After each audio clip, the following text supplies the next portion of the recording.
काठमाडौँको कैयन बस्तीमा डोजर लगाइराखिएको छ। नदीको किनारमा बसेका जो मानिसहरू छन् तीमध्ये कैयन राज्यलाई ढाँट छल गरेर अनेकौं ठाउँमा घर जग्गा जमिन भएका मानिसहरू छन्।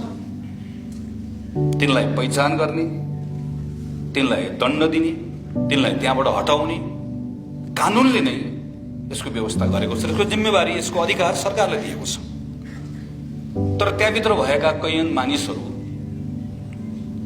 जसलाई नदीको किनारामा बस्न नपाउने तर तिनले कहीँ न कहीँ बस्न पाउने व्यवस्था गरिनुपर्छ भन्ने कुरा पनि हाम्रो संविधान र कानूनले नै भनेको छ।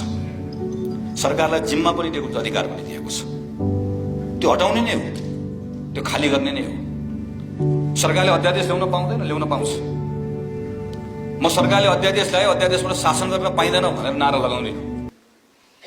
हिजो हामीले पनि ल्याएको, संविधानले त्यो अधिकार दिएको छ। कहिलेकाहीँ कार्यकारीले आफ्नो कामहरू प्रभावकारी बनाउनका निम्ति आवश्यकता अनुसार ल्याउँछ, गर्छ।